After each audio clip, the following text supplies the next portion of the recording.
Hello, it's Dr. Sheila Tikku studying about or telling you about coordination compounds in BSc Part 2 Maths C.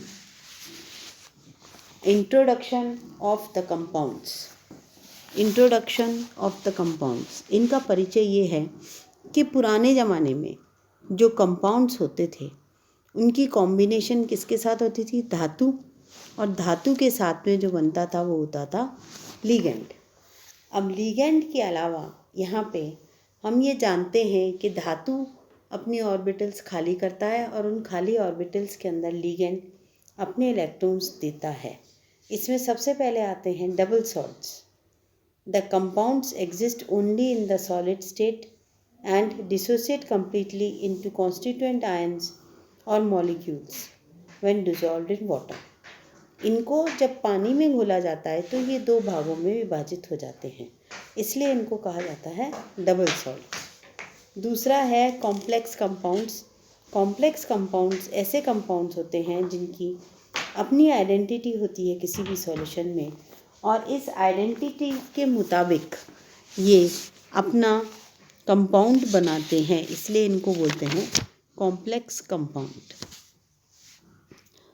Difference between complex compounds and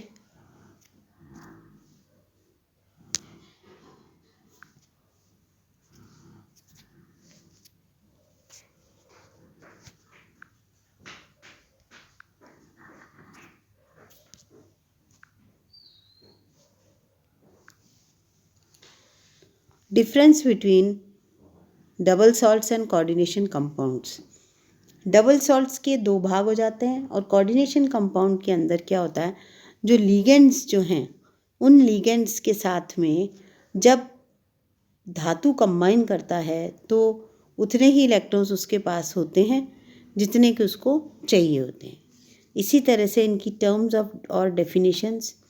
coordination species के अंदर क्या होता है कि जैसे कोई धातु है, उसका कोऑर्डिनेशन नंबर 4 है, तो वो स्क्वायर प्लेनर कॉम्प्लेक्स बनाएगा और 4 लिगेंड्स के साथ में उसकी कॉम्बिनेशन रहेगी। अब उन 4 लिगेंड्स के साथ में उसकी कैसी कॉम्बिनेशन रहेगी? ऐसी कॉम्बिनेशन रहेगी जो कि दो दो इलेक्ट्रॉन्स एक एक कंपाउंड को कंप्लीट करते हैं।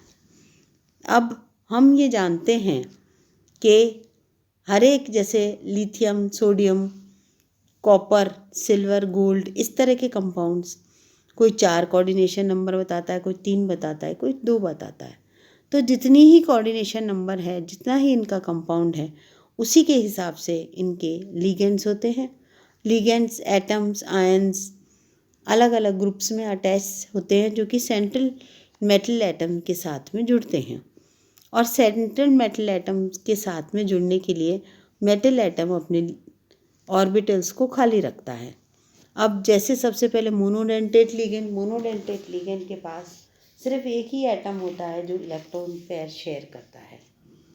पॉलीडेंटेट लिगेंड, उसके अंदर बहुत सारे एटम्स होते हैं जो कि अपने इलेक्ट्रॉन्स को शेयर करते हैं।